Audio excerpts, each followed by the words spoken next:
කාලේසු වත්‍රා ගච්ඡන්තු දේවතා සද්ධම්මං මුනි රාජස්සේ සුනන්තෝ සග්ග මොක්ඛදං ධම්මස්සවෙන කාලෝ අයං පදන්තා ධම්මස්සවෙන කාලෝ අයං පදන්තා ධම්මස්සවෙන කාලෝ අයං පදන්තා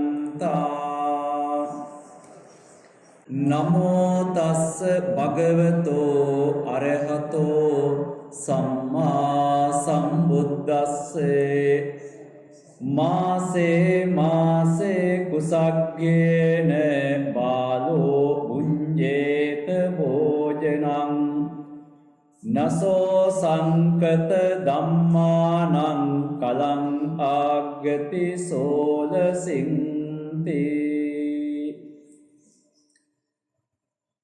විහාරස්ථානයේ වැඩ සිටින අපේ ගෞරවනීය පණ්ඩිත හාමුදුරන් වහන්සේ ඇතුළු මහා සංඝරත්නයන් අවසරයි.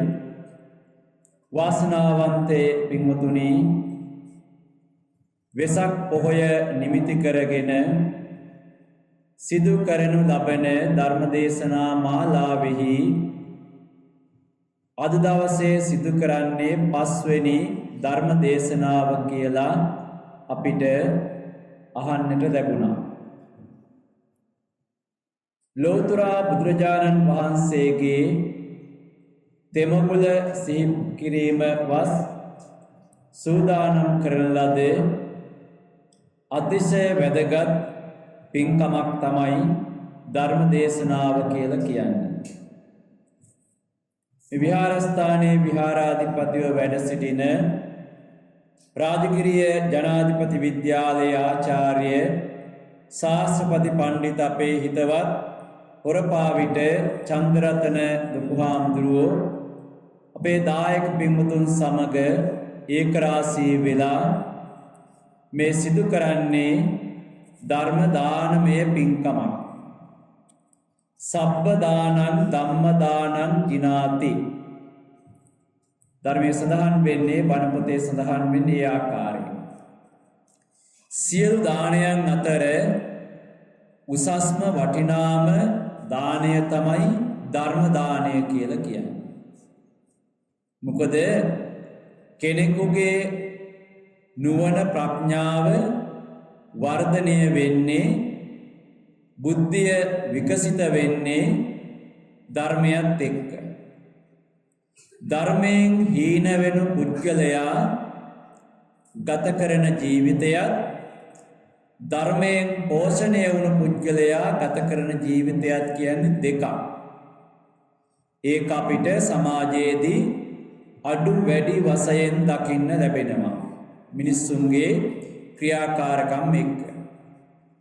එතකොට මේ දින කීපයෙම අපේ පණ්ඩිත හාමුදුරුවෝ බලාපොරොත්තු වන්නේ තමන්ගේ දායක පින්වතුන්ගේ බුද්ධිය අවදි කරවන්නට, ධර්මඥානය දියුණු කරවන්නට. ඒ කරන කාර්යය බුදුහාමුදුරුවන්ට කරන ප්‍රතිපත්ති පූජාවක්. දැන් බුදුහාමුදුරුවෝ වඩා උසස් කොට සලකලා තිබෙන්නේ ප්‍රතිපත්ති පූජාව. උන්වහන්සේගේ ධර්මයට අනුව ධර්මානුකූලව ධර්මයේ හැසිරීම තමයි බලාපොරොත්තු වුණේ. මේ සිද්ධ කරන්නේ එම කාර්යය. මෙවැනි පින්කමක් සිදු කරනකොට, ධර්මදේශනාවක් සිදු කිරීමේදී අපි ලෝතර බුදුරජාණන් වහන්සේගේ කාලයේ සිටම පැවත එන ක්‍රියාවක් තමයි බණ අහන පිරිසට ධර්ම අවවාදයක් කිරීම. බුදුහාමුදුරන්ගේ කාලේ බුදුහාමුදුරන්ගෙන් බණ අහන්න පැමිණුනේ බෞද්ධයෝ කියලා පිරිසක් නෙමෙයි. දැන් සමහර මිනිස්සු ගියේ බුදුහාමුදුරුවෝ කොහෙට හරි වඩිනවා කියලා ආරංචි වුණාම උන්වහන්සේ කවුද කියලා බලන්න. මොකද භාග්‍යතුන් වහන්සේ කියලා සුද්ධෝදන රජතුමාගේ පුත් කුමාරය කියලා අහලා තියෙනවා, දැකලා නැහැ. ඒතර සමහර මිනිස්සු ගියා මේ බුදුහාමුදුරුවෝ කියන්නේ කවුද කියලා බලන්න. තවත් සමහර අය මොකද කළේ? මේ බුදුහාමුදුරුවෝ බොහෝම ලස්සනට මිහිරියට ධර්ම දේශනා කරනවා කියලා අහලා තියෙනවා. ඒ නිසා මේ ලස්සනට මිහිරියට දේශනාවන් කරන තැනැත්තා කවුද කියලා බලන්න තව පිරිසක් ගියා. තව සමහර අය අහලා තියෙනවා බුදුහාමුදුරුවෝ ගැන, බුදුහාමුදුරුවෝ කියන්නේ බොහෝම ආශ්චර්යමත් කෙනෙක්. සතුන්, තිරිසන්ගත සතුන්, යක්ෂයින් ආදී මේ අයව දමනය කරන්න පුළුවන් ඉන්ද්‍රජාලිකයෙක් වගේ කෙනෙක් කියලා. ඒ නිසා සමහර අය ගියා මේ කියන ආශ්චර්යමත් පුද්ගලයා කවුද කියලා බලන්න. දැන් මේ බුදුහාමුදුරුවෝ ළඟට යන අයගේ අරමුණු විවිධාකාරයි. එතකොට ඒ අය බුදුහාමුදුරුවෝ සමීපයට ගියාම ඒ අය ආපු කාරණය තමයි කතා වෙන්නේ. බුදුහාමුදුරන්ගේ ලස්සන බලන්න ගියපු අය ලස්සන ගැන කතා කරනවා. කටහඬ ගැන කතා කරපු අය ඒ ගැන කතා කරනවා. ඊට පස්සේ බුදුහාමුදුරන්ගේ ආශ්චර්යමත් බව ගැන කතා කරපු අය ඒ ගැන කතා කරනවා. විවිධ වූ කතා වලින් ඉන්නේ. ඒ එහෙම පිරිසකට බණ කියන්න කලින් වහන්සේ ඒ අයගේ මනස එහෙම නැත්නම් සිතුවිලි එක තැනකට ගත්තා. ඒ ගත්තේ කොහොමද? ක්‍රම කීපයක් තිබුණා. එකක් තමයි ඒ රැස් වෙච්ච පිරිසගෙන්ම ප්‍රශ්නයක් අහලා ඒ ප්‍රශ්නෙට දෙන පිළිතුරුත් එක්ක තමයි ධර්ම දේශනාව ගලාගෙන ගියේ. තව සමහර වෙලාවට ඒ ආපු පිරිස ඇවිල්ලා හිටියා බුදුහාඳුරන්ගේ ප්‍රශ්න අහන්න. දැන් ඔය සෝන දණ්ඩ වගේ අය බුදුහාමුදුරුවෝ මුණ ගැහෙන්න ගියේ ප්‍රශ්නාවලියක් හදාගෙන මේ ප්‍රශ්න බුදුහාමුදුරන්ගෙන් අහන්න ඕන කියලා. ඒතර ඒ අය ඇවිල්ලා ප්‍රශ්න අහනවා. ඒ ඇහුවට පස්සේ ඒකට දෙන පිළිතුර. ඒ පිළිතුර තමයි එදා ධර්ම දේශනාව. ඊළඟට ඔය ආලවක යක්ෂයා দমনය කරන්න ගිය වෙලාවේ ආලවක යක්ෂයන් ප්‍රශ්න අහන බුදුහාරන්ගේ. මේ પરම්පරා ගානක ඉඳලා එයාට තිබුණු ගැටළු ප්‍රශ්න ටිකක් තමයි ගාථා කීපයකින් අහන්නේ. ඒකට දෙන උත්තර. ආලවක සූත්‍රය කිව්වේ ඒක. සෝන දණ්ඩ සූත්‍රය කිව්වේ සෝන දණ්ඩ බමුණට දේශනා කරපු කරුණ ටික. ශ්‍රද්ධා ප්‍රඥා පිළිබඳ ඒ සූත්‍රයේ තියෙනවා. ඔන්න ඔය වගේ. එතකොට වර්තමානයේ දක්වාම මේ බණ අහන ශ්‍රාවකයින්ට අපි කරන දෙයක් තමයි ධර්ම අවවාදය කියලා කියන්නේ. දැන් ඒක ස්ථානය අනුව වෙනස් වෙනවා. දැන් මෙතන රැස් වෙලා මේ ඉන්න පිරිස දිහා බැලුවම කය වචනය සංවරයි මේ අයගේ. දැන් කිසියම් තැනක අපි පාසලක වගේ ධර්ම දේශනාවකට වැඩියම ඉස්සර වෙලා ඒ ළමයි ටික සංවරව තියාගන්න ඕන, නිස්සබ්ද කරගන්න ඕන. ඒ වගේ. දැන් මෙතන එහෙම අවශ්‍ය නැහැ. දැන් මේ අය වාර්ෂිකව කරන පින්කම් මේවා මේ වෙනකොට මේ දවස් කීපය තුළ ධර්ම දේශනා 4ක් පැවැත්වුණා. ඒතර දැන් මේකට අනුගත වෙලා ඉන්නේ. හැමදාම එක විදිහට ඒ ටික ක්‍රියාවලිය යනවා. එතකොට කය වචනය සංවරයි. හැබැයි පින්වතුනි අපිට කය වචනය සංවර වගේම සිත සංවර වෙන්නට ඕන. හිත සංවර වුණේ නැත්තම් මේ ක්‍රියාව කරන්න, මේ ධර්ම ශ්‍රවණය කරන්න පුළුවන් කමක් නැහැ. මොකද බණ ඇසීම පිළිබඳව සඳහන් වෙන්නේ සුනාත ධාරේත චරාත. හොඳින් ශ්‍රවණය කරන්න ඕන, ධාරණය කරගන්නට ඕන, චරාත චරත ධර්මයේ හැසිරෙන්නට ඕන. මේ දෙකෙන් මේ තුනෙන් දෙකක් කරන්න ලේසි. තුන්වෙනි කාරණේ අපහසුයි. දැන් මෙතන ඉන්න අයට ධර්මයේ ශ්‍රවණය කරන්න පුළුවන් සුනාත. ධාරේත කිසියම් ප්‍රමාණයකට 100%ක්ම නෙමෙයි, කිසියම් ප්‍රමාණයක් මතකේ රඳවා ගන්න, හදවතේ තැම්පත් කරගන්න, මතක ශක්තියට එකතු කරගන්න පුළුවන්කම තිබෙනවා. හැබැයි තුන්වෙනි කාරණය සිද්ධ වෙන්නේ දැන් මේ වෙලාවේ නෙමෙයි. චරාත චරත කියන එක. ඒක සිද්ධ වෙන්නේ හෙට දවසේ වෙන්න පුළුවන්. ලබන සතිය, ලබන මාස, ලබන අවුරුද්ද වෙන්නත් පුළුවන්. ධර්මයේ හැසිරීම. ධර්මයේ හැසිරීම අවශ්‍ය කරන්නේ පොදු සමාජයේ ජීවත් වෙනකොට. ගෙදර දොරේ වැඩවලදී. රැකියාව කරන තැන විවිධ අවස්ථාවල අපිට මේ ධර්මයේ පිළිසරණ පතන්න පුළුවන්. ධර්මයේ පිහිට පතන්න පුළුවන්. ධර්මයෙන් අපේ ජීවිත සකස් කරගන්න පුළුවන්. ධර්මයෙන් අපේ ගැටලු විසඳ ගන්න පුළුවන්. බුදුදහමේ පින්වතුනි ඕනෑම ගැටලුවකට විසඳුම් තියෙනවා. බුදුදහම කියලා කියන්නේ බෞද්ධ දර්ශනය කියලා කියන්නේ පරලොවට පමණක් දේශනා කරපු දහමක් දර්ශනයක් නෙමෙයි. මේක මිනිස්සුන්ගේ මෙලව සුභසිද්ධියට දේශනා කරපු දර්ශනයක් දහමක්. මෙලව සුභසිද්ධිය සලසා ගත්තොත් පමණයි මේක පරලොවට ඉවහල් වෙන්නේ. එමෙ ඇතුව මෙලව සුභසිද්ධිය නැතුව මේ පරලොවට මේක යොදා ගන්න ක්‍රමයක් නැහැ. පරලොවට මේක යොදා ගන්න නම් බණ අහලා තියෙන්න ඕනේ. බණ අහන්න නම් පන්සලට එන්න ඕනේ. තමන්ගේ චර්යාව වෙනසක් කරගන්න ඕනේ. ඒ චර්යාව වෙනස බලපාන්නේ මොකටද? මෙලොව ජීවිතයට. ඔබ පංච දුෂ්චරිතයන්ගෙන් ඈත් වෙනවා නම් ඒක මෙලොව ජීවිතයට වැදගත් වෙන්නේ. ඔබ බොරු කීමෙන් වළකිනවා නම්, සත්‍යවාදී වෙනවා නම්, කේලාම් කීමෙන් වළකිනවා නම්, ඒ හැම දෙයක්ම ප්‍රතිඵලය මෙලොව ජීවිතයට බලපානවා. ඒතර මෙලොව ජීවිතය සාර්ථක වුණොත් පමණයි පරලොව ජීවිතය සාර්ථක වෙන්නේ. ඒ නිසා ඔබ මේ ධර්ම ශ්‍රවණය කරන විනාඩි කිහිපය තුල මනස එක අරමුණක තබාගෙන ධර්ම ශ්‍රවණය කළ යුතුයි. ඒ වගේම ඒ ශ්‍රවණය කරන ධර්මය මනසේ තැම්පත් කරගත යුතුයි. තුන්වෙනි කාරණය තමයි ප්‍රායෝගික ලෝකයේදී මේ ධර්මය ඔබ ක්‍රියාත්මක කළ යුතු වෙනවා. අන්න ඒ කරුණු තුන සම්පූර්ණ වුණොත් ඔබට බණ ඇහුවා කියලා කියන්න පුළුවන්කම තිබෙනවා. නැත්තම් බණ ඇහුවා කියන්න බෑ. ඒක නිකන් සාමාන්‍යයෙන් සිදුවෙන දෙයක් නෙමෙයි. ඒක ක්‍රියාවලියක්. ඒ නිසා බොහොම කරුණාවෙන් සිහිපත් කරනවා ඔබ මේ ශ්‍රවණය කරන ධර්මය මනස තැම්පත් කරගන්න. ඒ වගේම ප්‍රායෝගික ලෝකයේදී එදිනදා ජීවිතයේදී යොදා ගන්න. අද මේ ධර්ම දේශනාව සඳහා මම මාතෘකා විදියට තෝරාගත්තේ ධම්මපදේන ගාථා පාඨය. ධම්මපදේ බාල වග්ගේන ගාථාවක්.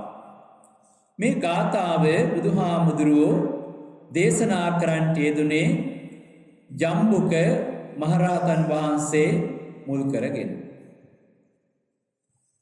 මේකේ අතීත කතා ප්‍රවෘත්තිය සහ වර්තමාන කතා ප්‍රවෘත්තිය දෙකක් තිබෙනවා. එතකොට මේ ගාථාව බොහොම වැදගත් වෙනවා වර්තමාන සමාජයට. ඇයි වැදගත් වෙන්නේ?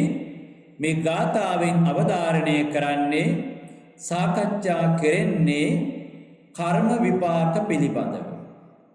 කර්ම විපාක පිළිබඳව.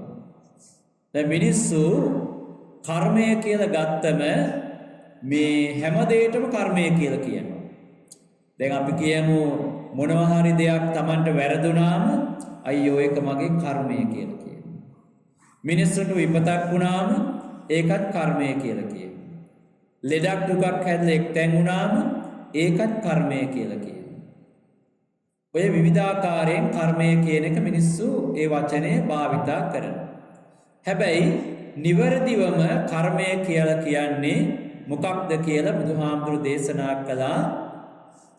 චේතනාහං භික්කවේ කම්මං වදාමි චේතයිත්වා කම්මං කරවති කායේන වාචාය මනසා. කර්මය කියලා කියන්නේ චේතනාවට චේතනා මුල් කරගෙන මනස වචනය කය මෙහෙයවලා යමක් කරනවා නම් අන්න ඒක කර්ම ගණයට අයත් වෙනවා කියලා. එතකොට එහෙම සිදු කරන කර්ම ක්‍රියාවන් කුසල් අකුසල් කියලා දෙකොටසකට බෙදෙනවා. දැන් අපිට යහපත් චේතනාවක් ඇවිල්ලා යහපත් විදියට ඒක ප්‍රකාශ කරලා යහපත් ක්‍රියාවක යෙදුනොත් ඒක කුසල කර්ම ගණයට යයිති. ඒක අනිත් පැත්තත් එහෙමයි. චේතනාව අයහපත් වෙලා චේතනාව අපිරිසුදු වෙලා වචනයත් අපිරිසුදු වෙලා කරන ක්‍රියාවත් අපිරිසුදු ක්‍රියාවක් වුණොත් ඒකයිති වෙනවා අකුසල කර්මවලට. ඒතර මේ අපි කරන සෑම කර්මයක්ම ක්‍රියාවක්ම අපිට විවිධ ආකාරයෙන් විපාක දෙනවා. හැම එකක්ම විපාක දෙනවා. විපාකනේදී ඉවත් වෙන ඒවා නැහැ. අහෝසි කර්ම කියලා එකට අයිති වෙන කර්ම නැහැ. අහෝසි කර්ම කියලා කියන්නේ විපාක දෙන්න අවස්ථාවක් නැතුව අයින් වෙලා යන ඒවා. ඒ කියන්නේ විපාක දෙන්න ඉස්සර වෙලා නිවන් අවබෝධ කරගන්න. එහෙම නැතුව කර්ම විපාක දීන් අවසන් වෙන්නේ නැහැ. දැන් ඔබ අහලා තියෙනවනේ රහතන් වහන්සේලාට කර්ම විපාක දුන්නා. බුදුහාමුදුරන්ට කර්ම විපාක දුන්නා. ඒ වයින් කාටවත්ම ගැලවෙන්න පුළුවන් කමක් නැහැ. අහෝසි කර්ම කියලා කියන්නේ තවත් දෙයක් නිසා යටපත් වෙන එකක් නෙමෙයි. తాවකාලිකව යටපත් වුණත් කවදා හරි විපාක දෙනවා නිවන් දකිනා ජාති දක්වා. දැන් මේ ගාථා පාඨය බුදුහාමුදුරු දේශනා කරේ ජම්බුක මහරහතන් වහන්සේ අරබය. මේ ගාථාවේ සඳහන් වෙනවා මාසේ කුසග්ගේන බාලෝ බුඤ්ජේත භෝජන නසෝ සංකත ධම්මානං කලං අග්ගති සෝලසි. දැන් මේකෙදි මේ ගාථාවේ අර්ථය වඩාත්ම පැහැදිලි වෙනව ඔබට ඒ සිද්ධියත් එක්ක ප්‍රකාශ කළොත්. ඒ නිසා ඒකේ අර්ථය මම පසුවට තමයි විග්‍රහ කරන්නේ. ලෝතර බුදුරජාණන් වහන්සේ ජීවමානව වැඩ සිටි කාලේ එක්තරා සිටු පවුලක් තිබුණා. දැන් ඒ කාලේ සිටු ගෙවල් තිබුණේ. ධනවත් ගෙවල්, සිටු ගෙවල් කියලා කිව්වේ. මේ ධනවත් සිටු පවුලක උපදින පුත් කුමාරයෙක්, දරුවෙක් උපදිනවා. මේ දෙමහල්ලන්ට දීර්ඝ කාලයක් දරු සම්පත් තිබුණේ නැහැ. දීර්ඝ කාලයක් දරු සම්පත් තිබුණේ නැහැ. ඉතින් විවිධාකාරයෙන් බාරහාර වෙනවා, දරුවෝ ප්‍රාර්ථනා කරනවා. ඔය විදිහට කාලය ගත වෙලා ඒ දේවියගේ කුසේ කලලයක් හට ගන්නවා, දරු උපතක් සිදු වෙනවා. මේ දරුවා පිළිසිඳ ගත්තට පස්සේදී මේ සිටු කුමාරිකාවට හරි සතුටුයි. වර්තමානයේ වගේමයි. වර්තමානයේ නම් ඔබ ගැබිනි කාන්තාවක් ප්‍රෝහලට ගිහිල්ලා වෛද්‍යවරු මුණ ගැහිලා දරුවාගේ අනාගතය ගැන, එහෙම නැත්නම් මේ මව් කුසේ හටගත් කලලය ගැන විවිධ තොරතුරු ගන්නවා. පිරිමි දරුවෙක්ද, ගැහැණු දරුවෙක්ද, කොයි කාලයකද උපදින්නේ, කොයි දවසද, ඔක්කොම තොරතුරු ගන්න පුළුවන්. මේ ඉස්සර එහෙම බෑ.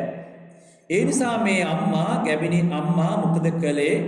එයා ගෙදර සූදානම් වෙන දරු උපතට. මොනවද කරන්නේ? ඇඳුම් මහනවා, කුඩා දරුවන්ගේ ඇඳුම් මහනවා. පිරිමි දරුවන්ගේ ඇඳුම් මහනවා, ගැහැණු දරුවන්ගේ ඇඳුම් මහ ගන්නවා. රෙදි කෑලි, ලේන්සු, කොට්ට උර මහා ලොකු බලාපොරොත්තුවකින් මේ උපදින්න ඉන්න දරුවා වෙනුවෙන් ඒ බලාපොරොත්තු එකතු කරගෙන සූදානම් වුණා. ඔහොම සූදානම් වෙලා කාලය ගත වෙලා මේ දරුවා උපදිනවා. හරි සතුටුයි දැන්. කුඩා කාලෙම, ඒ කියන්නේ මාස කිහිපයක් යනකොට මේ දරුවට කිරි ටික පොවන්න හරි අමාරුයි. මේ දරුවා කිරි බොන්නේ නැහැ. කිරි පොවන්න හරි අමාරුයි. ඒ වගේම තමයි මේ දරුවට අන්දන වස්ත්‍ර, ඇඳුම් මේව ඇඟේ තියන්න හරි අමාරුයි. හැම වෙලේම මොකද කරන්නේ? අර ඇඳුම් ගලවලා වීසි කරනවා. දැන් එන්න දරුව ලොකු වෙනවා, ඒ ක්‍රියාකාරකම් වැඩි වෙනවා. ආහාර දැන් කිරි ටික පොවනවා, විවිධ අල වර්ග තම්බල කවනවා. ඔබ දන්නවනේ. ඒ කොයි දේ කළත් ඒව නෙමෙයි කන්නේ. කන්නේ මොනවද? මේ බිම වැටිච්ච දේවල්. කුණු, ජරාව. අටුවාවේ සඳහන් වෙන්නේ අසුචි. ඒ දරුවම ජරා කරන අසුචි අනුභව කරන. හරි අප්‍රසන්න දෙයක්. දැන් මේක බලාගෙන ඉන්න බෑ. එන්න එන්න කාලය ගත වෙනවා, දරුව ලොකු වෙනවා, මේ ක්‍රියාකාරකම් වැඩි වෙනවා. සිටු මාලිගාවක වුණත් දැන් මේ දරුව තියාගන්න එක හරිය ප්‍රශ්නයක්. මොකද කරේ එහෙම වෙනකොට ගෙදර මේ දරුවට කාමරයක් වෙන් වුණා. ඒ කාමරයේ දොර වැඩි අරින්නේ නැහැ. පිටස්තරින් කවුරු හරි එනකොට ඉක්මනට මේ දරුවව අර කාමරයට දාලා දොර වහනවා. දැන් ওই සමහර ගෙවල් වල වර්තමානයේදී එහෙම යම් යම් අංග විකල තත්වයන් මොනවා හරි දෙයක් වුණා මේ දරුවා වැඩි එළියට එවන්නේ නැහැ. ඇතුළක තියාගන්නේ. ඒ වගේ තමයි මේ සිටු මාලිගාවෙත් මේ දරුවට කාමරයක් වෙන් වුණා. දැන් දරුවා එන්න එන්න ලොකු මහත්වයා දැන් අවුරුදු 12ක් 13ක් 14ක් වෙලා. දැන් තත්ත්වය හරි භයානකයි. ඇයි? ඇඳුමක් අඳින්නේ නැහැ. මොන ඇඳුම ඇඳෙව්වත් ගලල වීසි කරන නිර්වස්ත්‍රව තමයි ඉන්නේ. කෑම බීම කන්නේත් නැහැ. අර බිම වැටෙන දේවල්, කුණු ගොඩවල්, ජරා ගොඩවල් තමයි නිතරම හොයන්නේ. දැන් මේ දෙන්න දෙමහල්ල එකතු වෙලා සාකච්ඡා කරනවා. දැන් අනේ අපිට හරි අභාග්‍ය සම්පන්න දෙයක් වුණේ. අපි කොහොමද සමාජයට මුහුණ දෙන්නේ? අපි ව්‍යාපාර කටයුතු කරනකොට මිනිස්සු ගොඩක් මේ ගෙදරට එනවා යනවා. ඒ මිනිස්සුන්ට මුහුණ දෙන්න බෑ. ඒ නිසා අපි මේකට මොකක් හෝ තීරණයක් ගන්න ඕන කියලා මේ දෙන්න සාකච්ඡා කළා. මේ සාකච්ඡා කරනකොට මේ අයට එනවා හොඳ අදහසක්. මොකක්ද එන අදහස? ඔය බුදුහාමුදුරන්ගේ කාලේ ඉන්දියාවේ දඹදිව තිබුණා ප්‍රධාන ආගම් 62ක්. ප්‍රධාන ආගම් 62ක් කියලා කියන්නේ විවිධ ආකාරයේ දර්ශනයන්. වෘත සමාදන් වෙච්ච අය, විවිධාකාරයෙන් චර්යාවන් තිබුණු අය, ආගමික නායකයෝ. ඒ අය අතරේ තව හිටිය ප්‍රධානම 6 දෙනෙක්. ඒ 6 දෙනාට කියනවා සට් ශාස්ත්‍රවරු කියලා. පූර්ණ කස්සප, අජිත කේසකම්බල, මක්කලී ගෝසාල, නිගණ්ඨනාථ පුත් ඔය වගේ 6 දෙනෙක් හිටියා. මේ 6 දෙනාගේ මෙයට පිරිවර ඉන්නවා. පිරිවරත් එක්ක ඉන්නේ. මේ 6 දෙනාගෙන් එක්කෙනෙක් තමයි නිගණ්ඨනාථ පුත් කියලා කියන්නේ. නිගණ්ඨනාථ පුත් කියලා කියන්නේ නිර්වස්ත්‍රව හිටපු කණ්ඩායම. මෙයාලා ශරීරයට කිසිම සැපපහසුකමක් දුන්නේ නැහැ. එයාලා ප්‍රකාශ කරේ අපි මේ වස්ත්‍රයකටවත් අඳින වස්ත්‍රයකටවත් අපේ ආසාවක් නැහැ. ඒ නිසා තමයි මේ නිර්වස්ත්‍රව ඉන්නේ. මිනිස්සු මොනවා හරි දෙයක් දෙනකොට පිගානක් කෝපයක් අතේ නැහැ. අත පානව අතට දුන්නම ඒක අනුභව කරනවා. එච්චරයි. මෙන්න මෙහෙම පිරිසක්. දැන් ඔය දඹදිව එහෙම ගියපු අපේ අම්මලා දැකලා ඇති ගංගානන් නදිය ආශ්‍රිතව අදටත් ඒ අය වාසස්ථාන කොටගෙන වාසය කරනවා. නිගණ්ඨිය. අන්න එතකොට මේ දෙන්න දෙමහල්ලන්ට මතක් වෙනවා නිගණ්ඨාරාම. මේ අපේ දරුවා අපේ පුතා ගැලපෙන්නේ අන්න ඒ වගේ තැනකට. අපි එහෙම තැනකට ගෙනහිල්ලා බාර දෙමු කියලා යෝජනා වුණා. දැන් මෙයාට හරි හිතට සැනසෙල්ලක් ආවා. අනේ කොහේ හරි කමක් නැහැ. ඉන්නවනේ අපේ දරුවා කියලා. ඊට පස්සේදී මේ දෙන්න මේ දරුවව අරගෙන අස්වකරත් එක නැගලා යනවාර නිගණ්ඨාරාමයට. ගෙනිච්චර පස්සේ ඒ නිගණ්ඨාරාම ප්‍රධානියාට කියනවා මෙහෙමයි අපි මේ දරුවා ඔබතුමන්ලට බාර දෙන්නයි යාම. හරි සතුටු වුණා. මොකද ඒ අයට තව සමාජිකයෙක් එකතු වෙනවා. ඊට පස්සේ දරුවා දිහා බලලා ටිකක් දැන් මේ ආහාර ගන්න නැති කෙනෙක්නේ. ඒ නිසා ඇඟ නිකන් මේ ටිකක් කෙට්ටු වෙලා පාණ්ඩු රෝගය හැදිලා වගේ. එහෙම නේද කියලා කතා බහ කළා කොහොම හරි සතුටින් ඒ දරුවෝ බාර ගන්න නිගණ්ඨාරාමයට. දැන් මේ නිගණ්ඨාරාමයට ගියාම ඒවයි තියෙනවා පින්වතුනි අර අලුතෙන් කෙනෙක් ආවට පස්සේ එක එක දේවල් පුරුදු කරනවා. මොකද ඔය බුදුහාමුදුරන් කාලේ හිටපු ඒ විවිධ තපස් සෘත දරපු අය විවිධ මේ ශරීරයට දුක් දෙන දේවල් කළේ. සමහර අය ඔය සඳහන් වෙනවා පොතපතේ උදේ පාන්දරට අධික සීතල ජලයේ බැහැලා ඉන්නවා. තවත් සමහර අය ගිනි ගොඩවල් හතර පැත්තෙන් ගහගෙන ඒ හතර මැදට වෙලා ඉන්නවා පව් තැවෙන්න කියලා. හරි රස්නේනවා. හැබැයි ඒක දරාගෙන ඉන්නවා. එයාලා හිතන්නේ මෙහෙම දුක් විඳලා පස්සේ කරපු අකුසල් ටික ඉවර වෙලා යනවා. ඊට පස්සේ ඔන්න ස්වර්ගයට යන්න පුළුවන්. ඊට පස්සේ අපට විමුක්තිය ලබන්න පුළුවන් කියලා විශ්වාසයක් තමයි තිබුණේ. තවත් සමහර අය වැලි කාන්තාර වගේ තැන්වලට ගිහිල්ලා හාරලා මේ කරවටක් වැලිවල බැහැලා වැලි වලින් වහගෙන දවසම ගත කරනවා. ඊට පස්සේ අතනින් පැය ගණනාවක් අරම ඉඳලා ගොඩට ඇවිල්ලා ඉන්නවා. ඔය වගේ පවුතවන වෘත සමාදන් වුණා. දැන් එතකොට මේ දරුවටත් අරව පුරුදු කරන්න පටන් ගත්තා. හැබැයි පුදුමේ කියන්නේ එක දෙයක් එකවරක් කියපුවාම ටක් ගාලා අල්ල ගන්නවා. කිසි ප්‍රශ්නයක් නෑ එකවරයි කියන්න ඕන. සේර මේ විදිහට කරනවා. හැබැයි මේ කාලයක් යනකොට මේ නිගණ්ඨාරාමේ අයට කිසියම් දෙයක් සලකුණු වෙනවා. මොකක්ද? මේ මොනව කළත් මේ අය දකින්නේ කවදාවත් මෙයා ආහාර අනුභව කරනවා. අනිත් අය සමග එකතු වෙලා කන්නේ බොන්නේ නැහැ. දැන් මේ පිරිසේ හිටපු නිගණ්ඨයෝ කල්පනා කරන මේක හොයලා බලන්න ඕන කියලා එක්කෙනෙක් මේ දරුවට වෙන් වෙලා තිබුණු කුටිය ළඟට ගිහිල්ලා රැය පහන් කරන එළියේ හැංගිලා ඉඳගෙන මොකද්ද කරන්න කියලා බලන්න. මෙන්න මේ බලනකොට මධ්‍යම රාත්‍රියේ එළඹුණා රාත්‍රියේ මැද අර කුටියෙන් එළියට යනවා මේ දරුවා. දැන් තරුණේ කුටියෙන් එළියට යනවා. එළියට ගිහිල්ලා කොහෙටද යන්නේ? අර නිගණ්ඨාරාමයේ ආසන්නයේ තියෙනවා මිනිස්සු ඔක්කොම කැලි කසල කුණු අපද්‍රව්‍ය ගෙනල්ලා දාන තැන. අන්න එතෙන්ට තමයි යන්නේ. එතෙන්ට ගිහිල්ලා හිතේ හැටියට අර ජරාව අනුභව කරනවා. අනුභව කළා නැවතෙනව කුටියට ඇවිල්ලා හිතා ගන්නවා. ඊට පහුවෙන්ද සුපුරුදු ක්‍රියාවලිය යනවා. මේක නිගණ්ඨාරාමේ පැතිරෙනවා. ඊට පස්සේ මේ අය කල්පනා කරන අපෝ මහා පුදුම අප්‍රසන්න දෙයක්.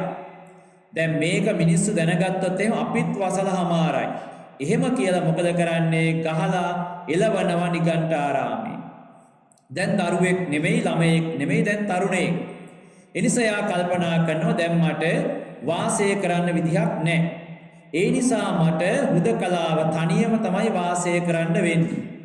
තනියම වාසය කරන්න නම් මම කොහෙට හරි වනගතව කැලෑවකට යන්න ඕන. එහෙම කල්පනා කළා ඒ ආසන්නයේ තියෙන වනාන්තරය මේ වනාන්තරයට ගිහිල්ලා ගල් තලාවක් සමීපයේ මෙයාගේ වාසස්ථානය කරගන්න. මේ ගල් තලාවේ ඉන්නකොට එයා සමාදන් වෙච්ච වෘත තිබුණා.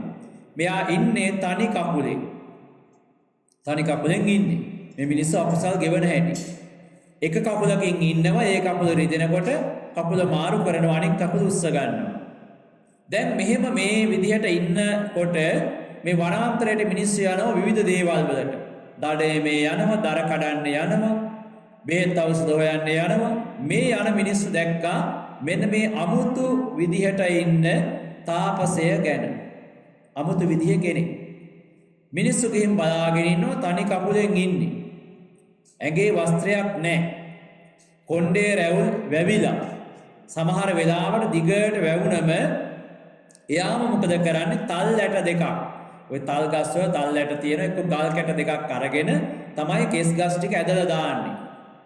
කපා ගන්න විදියක් නැහැ. බලන්න ශරීරයට කොච්චර වද හිංසා දෙන්න දුන්නද කියලා. මේ විදියට ඉන්නවා. දැන් අර මිනිස්සු දැක්කලා ළඟට ගිහිල්ලා අහනවා ඔබ වහන්සේ කවුද? ඔබ කවුද කියලා ඇහුවා. ඊට පස්සේ කියනවා මම මේ විදිහේ ආගමික නායකයෙක්. මම මේ සංසාරේ කෙලවර කළ විමුක්තිය උදා කරගත්ත කෙනෙක් කියලායි කියන්නේ. අහනවා එතකොට ඇයි මේ තනි කකුලෙන් ඉන්නේ? එතකොට කියනවා මෙයාගේ තියෙන බල සම්පන්නකම මේ පොළවට දරා ගන්න බෑ. ඒ නිසා මං කකුල් දෙකම තියන්නේ නැහැ කිව්වා. තනි කකුලෙන් ඉන්නේ කිව්වා. දැන් මිනිස්සු හරි පැහැදුනා. දැන් මිනිස්සුන්ගේ ස්වභාවය ආශ්චර්යමත් අద్భుත දෙයක් යම් තැනකද දකින්නේ ඒ ගැන පැහැදෙනවා. ඒ ගැන ප්‍රසාදයක් ඇති කරගන්නවා. සෙවීම් බැලීම් නෑ. ඒක මේ මිනිස්සුන්ගේ කෘතඥ ස්වභාවය. ඉස්සරත් එහෙමයි වර්තමානයේ වුණත් එහෙමයි. අමුතු විදිහේ දෙයක් කොතනද කරන්නේ මිනිස්සු හිතට ඇදෙනවා. ඒක ස්වභාවය මිනිස්සුන්ගේ. එතකොට ඒ වගේ ජම්බුකා ජීවකයේ හිටපු තැනටත් විශාල පිරිසක් එකතු වුණා. මිනිස්සු දැන් උදේ පාන්දර දාන පිළියෙල කරගෙන බොහෝම ප්‍රණීත විදිහට දානේ අරගෙන යනවා. දානේ අරගෙන ගියාම මොකද කරන්නේ? එයා ඒක ගන්නවා අතට. අරගෙන කියනවා මේ තනකොළ ගහක් ගලවගෙන එන්න කියලා. එහෙම කියලා ඊට පස්සේදී තනකොළ ගහක් ගලවගෙන ආපුවා මේ තනකොළ ගහෙන් එක කොළයක් කඩලා ගන්නවා. ඒක කොලයක් කඩලා අරගෙන ඒ තන කොලේ ගහේ අගිස්සෙන් අර ආහාරයක පිරිමදිනවා. පිරිමැදලා අන්න ඒක පොඩ්ඩක් එකවරක් දිවේ ගා ගන්නවා. ඒක තමයි ආහාරය. ඊට පස්සේ කියනවා හරි දැන් මම අනුභව කළා අරගෙන යන්න කියලා. හරියට අර දෙවියන්ට පූජාවල් තිබ්බ වගේ. දෙවියන් පූජාව තිබ්බම අපි සෙත් කවි කියන පූජාව කරනවා. ඊට පස්සේ පඳුරු ටික පින් කැටයට දානවා. පූජවට්ටි අරගෙන අපි ඒක අනුභව කරනවා. දෙවියෝ වෙන අනුභව කිරීමක් නැහැ. අන්න ඒ වගේ තමයි. දාන ටික ගෙනිච්චා අර තන පොන්දක් අරගෙන ඒක පිරිමැදලා ඒක දිවේ ගාගත්තා. ඒක තමයි අනුභව කිරීම. අරගෙන යන්න කියන්නේ. මෙයා මොකද කරන්නේ මධ්‍යම රාත්‍රියට අර ආසන්නයේ තියෙන කුණු කන්ද ළඟට ගිහිල්ලා හිතේ හැටියට අනුභව කරලා නැවත එනවා. මේ සංසාරේ කරපු අකුසල් ගෙවන හැටි. ඔය විදිහට කාලය ගත වෙලා යන විශාල පිරිසක් ඉන්න ඒ පිරිස ඇදෙනවා එනවා යනවා වඳිනවා පුදනවා කාලය ගත වෙනවා. දවසක් ලෞතර බුදුරජාණන් වහන්සේ හිමිදිරි පාන්දරට තමයි මහා කරුණා සමාපත්තියෙන් ලෝකය දිහා බලන්නේ. මෙන්න මේ ලෝකය දිහා බලනකොට උන්වහන්සේගේ කරුණා නෙතට හසු වෙනවා මේ කියන ආජීවකය ජම්බුක ආජීවකය. බුදුහාඳුරෝ බලනවා දිවසින් මෙයා සංසාරේ පින් කරපු කෙනෙක්. මෙයාට සත්‍ය අවබෝධ කරගන්න ධර්මය අවබෝධ කරගන්න පින් තියද කියලා බැලුවට පස්සේ පින් තියෙනවා. මෙයා සංසාරේ විවිධ ආකාරයේ පින්කම් කරගෙන මේ මනස දියුණු කරපු ආත්ම තිබුණා. ඒ වගේම බුද්ධිය තිබුණා. පින් කරගත්ත කෙනෙක්. ඒ නිසා මෙයාට පිහිට වෙන්න පුළුවන්. එහෙම දැක්කට පස්සේ බුදුහාමුදුරුවෝ කල්පනා කරන අද දවසේ මේ ජම්බුකාජීවකයට පිහිට වෙන්න ඕන කියලා හිමිදිරි පාන්දරම බුදුහාමුදුරුවෝ වැඩම කරනවා මේ ජම්බුකාජීවකයා ඉන්න ගල්තලාව කන්ද ළඟට.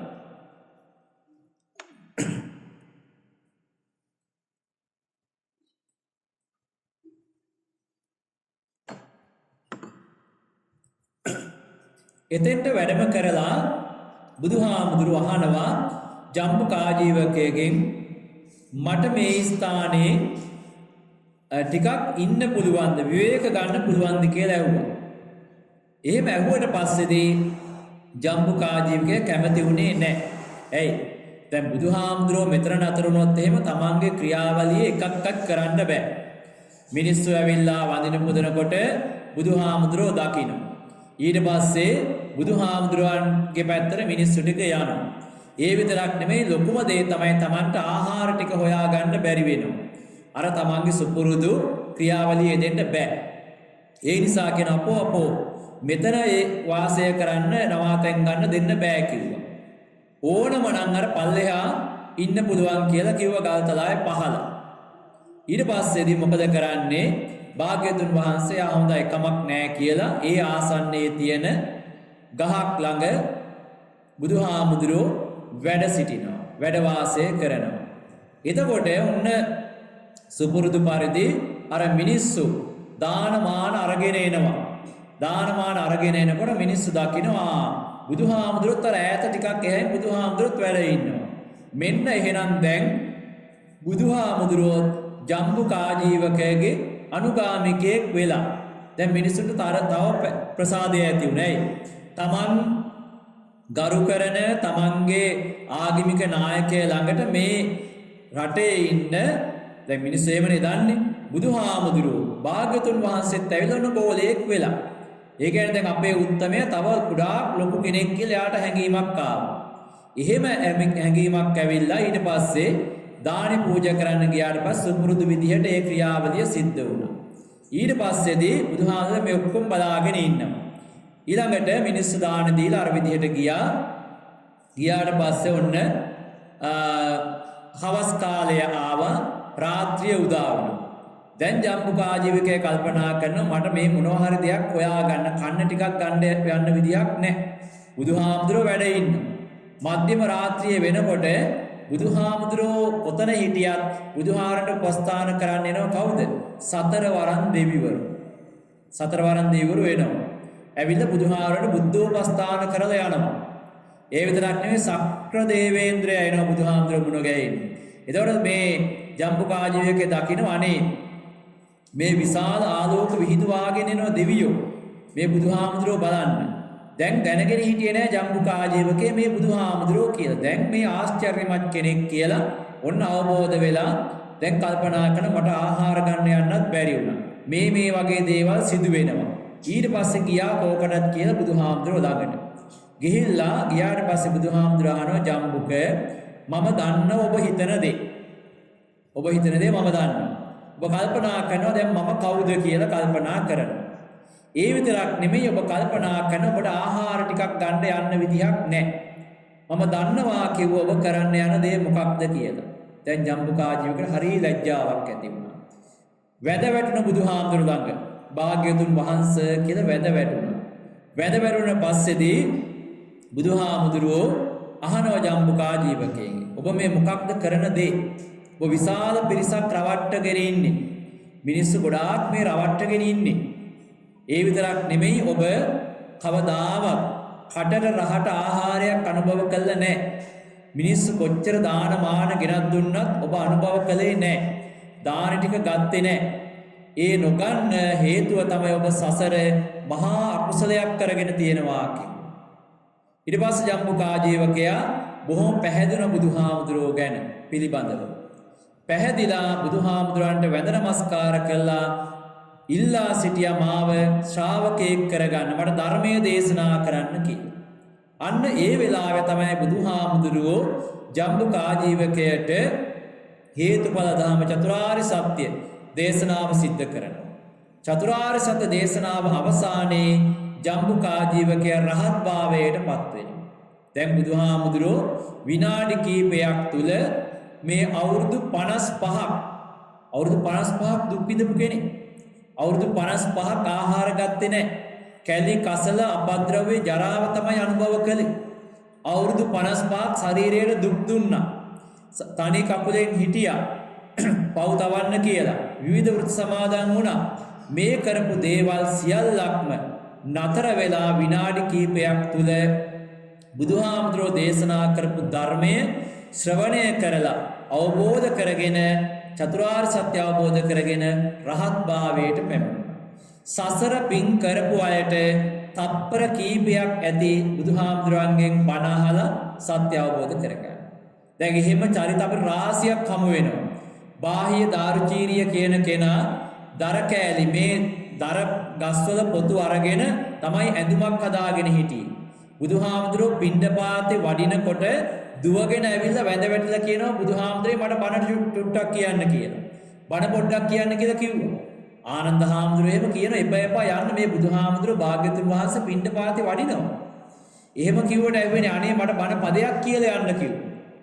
ඊට පස්සේ බුදුහාමුදුරෝ ඊතා කුඩා දේශනාවක් සිද්ධ කරනවා. ඒ දේශනාව ශ්‍රවණය කළ රහත් වෙනවා. රහත් වෙලා තමයි එතනින් නික්මිලා යන්නේ. ඒ යනකොට තමයි අර හරකෙක් ඇවිල්ලා ඇනලා අපවත් වෙන්නේ. මරණයටපත් වෙන්නේ. මිනිස්සු ගණන් ගත්තේ නැහැ. මිනිස්සු කිව්වන් අර පිස්සා බුදුහාමුදුරුවෝ වඩිනකොට ඇවිල්ලා බණ කියන්න කිව්වා. බුදුහාමුදුරුවෝ බණ කිව්වා. අන්න දැන් හරකෙක් ඇනලා මැරුණයි කියලා. ඊට පස්සේ භාග්‍යවතුන් වහන්සේ දේශනා කරන දන්සභා මණ්ඩපයේදී එහෙම කරන්න එපා. ඒ රහතන් වහන්සේ නමක් රහත් භාවයටපත් වුණා. ඒ නිසා ශරීරය අර මෘතදේහ ගෙනහිල්ලා ආදාහනය කරන්න කියලා. දැන් ඒ කියන්නේ බුදුහාමුදුරුවෝගේ ධර්මයේ ශ්‍රවණය කරලා විනාඩි කීපයක් තප්පර කීපයක් තුල සත්‍ය අවබෝධ කරගත්ත පිරිස් හිටියා. ඒ කොහොමද? සංසාරේ කුසල් දහම් වඩලා පින මෝරපු අය. ඒ අයට අවස්ථාවක් විතරයි අවශ්‍ය. ඒ අවස්ථාව ලැබුණු ගමන් ඒක सिद्ध කරගන්න.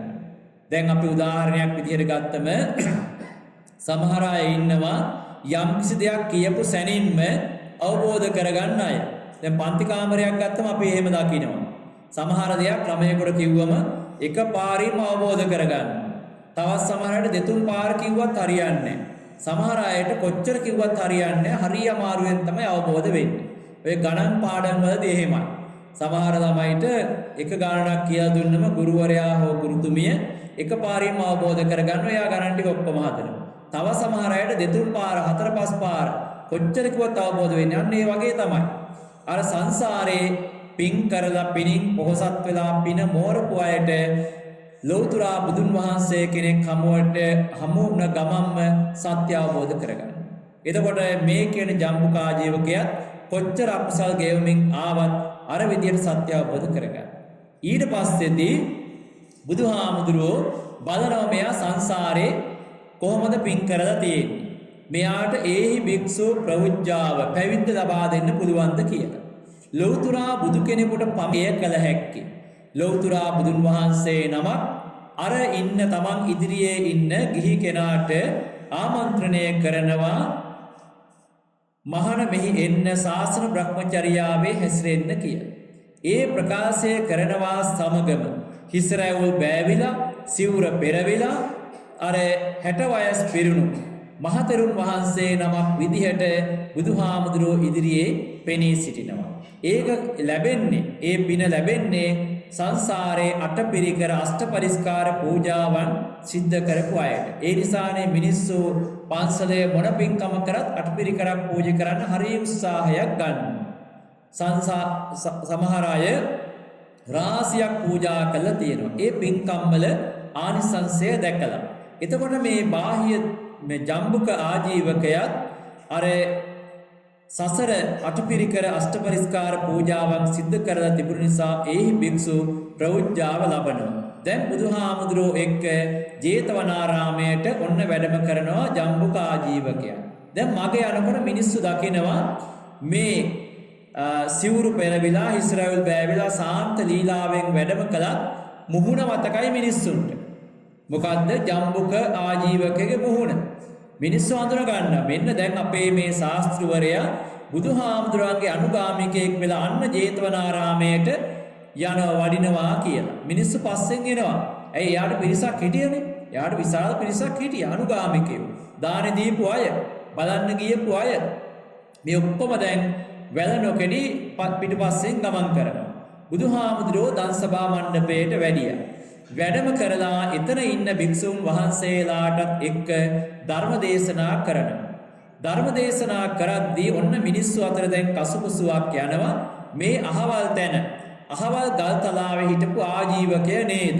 මෙන්න බුදුහාමුදුරන්ගේ ශ්‍රාවකයෙක් වෙලා ඇවිල්ලා කියලා කසුකුසුවක් යනවා. දැන් භික්ෂුන් වහන්සේලා ප්‍රශ්න කරනවා අහනවා කසුකුසුව තියෙනවා මොකක්ද මේ ජම්බුක ආජීවකයා රහත් භාවයට පත් උනේ කොහොමද කියලා. ඒ වගේම තමයි මිනිස්සු අතරේ භික්ෂුන් වහන්සේලා අතරේ කතාවක් ඇති වෙනවා අනේ මෙච්චර රහත් භාවයට පත් වෙන්න රහතන් වහන්සේ නමක් වෙන්න සත්‍ය අවබෝධ කරගන්න තරම් පින තිබුණු කෙනෙක් ඇයි මෙච්චර අවුරුදු 55ක් දුක් විඳේ ඇයි කියලා මිනිස්සුන්ට ප්‍රශ්නයක් ආවා. භික්ෂුන් වහන්සේලාට ඔය ගැටලුව ආවා. අන්නේ ගැටලුවට බුදුහාමුදුරුවෝ පිළිතුරු සපයනවා. කොහොමද පිළිතුරු සපයන්නේ? කල්ප ගණනාවකට කලින් කරපු අකුසල කර්මයක් තමයි විවිධ ආකාරයෙන් විපාක දීලා මේ නිවන් දකින ආත්මේ විපාක දුන්නේ කියලා. දැන් හැමෝටම ගැටලුවක් ප්‍රශ්නයක් මේ තරම් රහත් වෙන්න පින තිබිලා විපාක දුන්න අකුසල කර්මය මොකක්ද කියලා. මේ කියන ජම්බුක ආජීවකයා සංසාරෙත් පැවිදි වෙලා හිටපු කෙනෙක්. ඒ කියන්නේ මහාන වෙලා හිටපු කෙනෙක්. මහාන වෙලා තමන්ගේ ආරාමේ වැඩ සිටියා. ආරාමේ වැඩ ඉන්නකොට ඔය ආරාමයට එනවා පිටස්තර හාමුදුරු නම. ඇත්තටම වඩින්නේ රහතන් වහන්සේ නම. හැබැයි මේ ආරාමේ ඉන්න හාමුදුරුවෝ මිනිස්සුවත් දන්නේ රහත් භාවයට පත්වෙච්ච කෙනෙක්ද කියලා. ඒ පන්සලට ආවට පස්සේ හැන්දෑවේ මිනිස්සු පන්සලට වඳින්න පුදන්න එනවා පුද පූජාවල් වලට. මේ වගේ ආවට පස්සේ පන්සලේ ඉස්සරහා තව හාමුදුරු නමක් වැඩ ඉන්නේ. මේ හාමුදුරුවන්ටත් මිනිස්සු වඳිනවා පුදනවා. සත්කාර සම්මාන කරනවා. දවස් ගෙවිල යනවා. දැන් මේ හාමුදුරුවෝ යන පාටකුත් නැහැ. පන්සලේ හාමුදුරුවොත් වැඩ ඉන්නවා. ඒ කියන්නේ මේ ජම්බුක හාමුදුරුවෝ ආජීවකය තමයි පෙර හාමුදුරු නමක් වෙලා පන්සලේ ඉන්නේ. පන්සලේ අධිපති විදියට. මේ ඉන්නකොට අර දායකයෝ ඇවිල්ලා සත්කාර සම්මාන කරනවා. හැබැයි දැන් මිනිස්සු Tamanට විතරක් කරපු සත්කාර සම්මාන ටික දැන් කොටස් දෙකකට බෙදිලා යනවා. දානෙත් ගේනවා දෙනමට. සිවුරු පිරිකරත් ගේනවා. විවිධාකාරයෙන් අපුපස්ථානත් කරනවා. කොණ්ඩේ රැවුල් කපලා ඒවත් මිනිස්සු ආවතේව කන් ටික කරනවා. ලෙඩක් දුකක් වුණාම බෙහෙත් ටික සපයනවා. උණු පැන් සපයනවා. හාමුදුරුවෝ නාවනවා ස්නානය කරවනවා. මේ වතාවත් ඔක්කොම කරනවා. දැන් මෙහෙම කාලය ගත වෙනකොට අර පන්සලේ අධිපති හිටපු හාමුදුරුවන්ට ඊර්ෂ්‍යාවක් ඇති වෙනවා. අනේ මේ මට විතරක් කරපු දේවල් ටික දැන් මේ හාමුදුරුවන්ටත් කරනවා. දැන් මේ හාමුදුරුවෝ කොහොම හරි පන්සලෙන් යවා ගන්න ඕන කියලා දායකයෝ නැති වෙලාවට විවිධ දේවල් කියනවා. වචනෙන් දැන් බලන්න වචනයෙන් සිද්ධ කරගත් අකුසලයක් කොච්චර ප්‍රබලද කියලා. මොනවද කියන්නේ? කියන ඔබ වහන්සේ මේ මංගේ තැනට ඇවිල්ලා මිනිස්සු දෙන ආහාර ටික දාන ටික ගන්නවට වඩා හොඳයි අර අසුචි වලක් ඇදගෙන අනුභව කළා නම් කියලා. දැනුත් මිනිස්සු එහෙම කියන කතා කියනවා. මිනිස්සු කේන්ති ආපුවම විවිධ දේවල් කියනවා. එතකොට කියනවා මගේ දායකයෝ දෙන සිවුරු පොරවනවට වඩා හොඳයි නිර්වස්ත්‍රව හිටියනම් කියලා කියනවා. ඔය හිසරැවුල් බාන ඒ සත්කාර සම්මාන ටික ගන්නවට වඩා හොඳයි කිව්වා ගල් කැට දෙකක් අරගෙන ඔය කොණ්ඩ ගස් ටික ගලව ගත්තනම් තමන් විසින්. ඔය විතරක් නෙමෙයි විවිධාකාරයෙන් බොහොම සැර පරුස විදිහට දෝෂාරෝපණය කරනවා. මේ ඔක්කොම වචනයෙන් සිදු කරගත්ත අකුසල්. ඒ හාමුදුරුවෝ දැනගෙන හිටියේ නැහැ තමන් මේ පරිභව කරන්නේ මේ බණින්නේ රහතන් වහන්සේ කෙනෙකුට කියලා. රහතන් වහන්සේ කෙනෙකුටයි ඒ පරිභව කළේ. මේ රහතන් වහන්සේට පරිභව කරනකොට උන්වහන්සේ මොකද කළේ? අනේ මම නිසා මේ හාමුදුරුවෝ ගොඩාක් අකුසල් සිද්ධ කරගන්න. මම නිසා ගොඩාක් අකුසල් සිද්ධ කරගන්න. ඒ නිසා මම මෙතන තවදුරටත් වැඩ වාසය කළොත් එහෙම මේ හාමුදුරුවෝ සංසාරේ දුක් අනුභව කරන සතර අපායට කොච්චර කාලයක් යයිද දන්නේ නැහැ. එකවරක් නෙමෙයි. උදේට අර කතන්දර ටික කියනවා, හවසට කියනවා, ඔය වගේ. මේ රහතන් වහන්සේ මොකද කළේ? මම මෙතන ඉන්නේ නැහැ, වාසය කරන්නේ නැහැ කියලා එක්තරා දවසක රැය පහන් වෙන්න කලින් ඒ ස්ථානයෙන් නික්මිලා යනවා. දැන් ඔය විදියට දායකයෝ ඇවිල්ලා අහනවා පොයේ හාමුදුරුවෝ කියලා. ඉතින් දන්නේ නැහැ ඒ හාමුදුරුවෝ ආපහු වැඩිය හිටපු පන්සලට කියලා කියනවා එච්චරයි. හැබැයි අර සිද්ධ කරගත් අකුසලය එතනින් නතර වෙන්නේ නැහැ. ධම්මපදයේම පළවෙනි ගාථාවේ තියෙනවා මනෝපුබ්බං ගමා ධම්මා කියන ගාථාවේ අපි කරන අකුසල් කරත්තය බැඳි ගොනා ඉදිරියට යනකොට කරත්ත රෝදයේ ඉස්සරහට එන්න වගේ අපි පසුපස්සෙම ගමන් කරනවා කියලා. එහෙම ගමන් කරලා නිවන් දකින්න මත්තෙන් කුමන අවස්ථාවක හෝ විපාක දෙනවා කියලා. අන්න ඒ වගේ මේ ජම්බුකාජීවකේ අර සංසාරේ කරපු අකුසල කර්මය තමන් පසුපස්සෙන්ම ගමන් කළා. ගමන් කරලා මේ නිවන් දකින ආත්මේ රහත් වෙන ආත්මේදී විපාක දුන්නා. ඒ විතරක් නෙවෙයි සංසාරෙත් විපාක දුන්නා. සංසාරේ බොහෝ ආත්මවල ඉපදුනාට විවිධ ආත්මවල වස්ත්‍ර ලැබුණේ නැහැ. නිර්වස්ත්‍ර. දැන් ඔය දිව්‍ය ලෝකේ වුණත් එහෙමයි. සමහර දෙවියෝ ඉන්නවා, දෙවියෝ හිටියා නිර්වස්ත්‍ර දෙවිවරු. සමාජයේ දේව සභාවට එන්න බෑ. දිව්‍ය සැප අනුභව කරන හැබැයි දේව සභාවට එන්න බෑ. දැන් ඔය වර්තමානයේ වුණත් අපි දකිනවා සමහර ඔය අනාථ නිවාසවල විවිධ ආබාධ වලට ලක් වෙච්ච දරුවෝ ඉන්න තැන් තියෙනවා. ඒ තරුණයෝ ඔය ඉන්නවා, මිනිස්සු ඉන්නවා. ඒ තැන්වල ගිහිල්ලා බැලුවට පස්සේ කොච්චර මිනිස්සු ඇඳුම් ගිහින් දුන්නොත් ඒ ඇඳුම් අදින්නේ නැහැ. ඒව පැත්තකට දාලා. ඇඳුම් අදින්නේ නැහැ. ඔය මොනවා හරි කෑල්ලක් එල්ලගෙන නිර්වස්ත්‍රව පැත්තකට දෙනවා, දෙන දෙයක් කනවා. එච්චර තමයි. ඒ සංසාරේ කරපු අකුසල්. එතකොට සමහර අයට කොච්චර වස්තුව ධනය තිබුණත් ආහාර අනුභව කරන්න බෑ. දැන් ඔබ නිකමට බලන්න මේ ආසන්නයේ තියෙන පිළිකාරවලට එහෙම ගිහිල්ලා සමහර අයගේ කොච්චර සමහරට ගොඩාක් ධනවත් පවුල්වල අය. හැබැයි Tamanට කොච්චර වස්තුව ධනය ආහාර පාන තිබුණත් අනුභව කරගන්න විදිහක් නැහැ. අවුරුදු ගණනාවක් මේ හරියෙන් කොහෙන් හරි බෙල්ලෙන් බටයක් දාලා ඒ බටේට අර ආහාර ටික ඔක්කොම බ්ලෙන්ඩර් කරලා දිය කරලා ඒකෙන් වක් කරනවා. දවස් දෙක සතියකට විතර සැරයක් අර බටේ අරගෙන ආයෙ සුද්ධ කරනවා. ආයෙ ඒ බටේ දානවා. ඔය විදිහට අවුරුදු ගණනාවක් දුක් විඳින මිනිස්සු ඉන්නවා. අය පිළිකාරවල නිතර වැඩම කරන විවිධ ආගමික වැඩවලට දානමාන දෙන්න, පින් දෙන්න, ඒවට ධර්ම දේශනාවලට ගියාම දකිනවා සමහර මිනිස්සු මාස ගණනාවක්. අපි මේ අවුරුද්ද ගියාමත් ඉන්නවා, දබර අවුරුද්ද ගියාමත් ඉන්නවා. කවදාවත් මේ ගෙදර යනවා කියන හැඟීමකින් නෑ. හැඟීමක් තියෙනවා. හැබැයි ඒක සිද්ධ වෙන්නේ නෑ. කොච්චර ආහාර පාන තිබුණත් අනුභව කරන්න ශක්තියක් නෑ. දැන් අර ආහාර ටිකක් දිය කළා දැම්මට පස්සේ ඒක රසයක් කවදාවත් ලැබෙන්නේ නෑනේ. කුසට යනවා පෝෂණයක් ලැබෙන එච්චරයි. ඒ සංසාරේ කරපු අකුසල. එතකොට මේ ජම්බුකා ජීවකයාත් සංසාරේ වචනයෙන් සිදු කරගත් අකුසලයක් තමයි අර විදිහට විපාක දුන්නේ අවුරුදු 55ක්. මේ රහත් වෙන ආත්මය අවුරුදු 55ක්. ඊට පෙර ආත්ම විවිධාකාරයෙන් විපාක දුන්න සතර අපායේ වැටුණා. නරක තිරිසන් പ്രേත අසුර මේවයි ඉපදුණා. ඉපදිලා දුක් විඳා. අවසාන අවස්ථාවේ ඔය විදිහට දුක් විඳා. දැන් බලන්න අපි කරන කුසල් අකුසල් කොච්චර ප්‍රබල ඒවැද්ද? අපි හිතන් නැතුව වචනයෙන් මනසින් කොච්චර අකුසල් සිද්ධ කරගන්නවා ඇද්ද? කවදාවත් පින්වතුනි පිනට ගරහන්න එපා. පිනට ගරහන්න එපා. පින්කම් කරණේවට ගරහන්න එපා.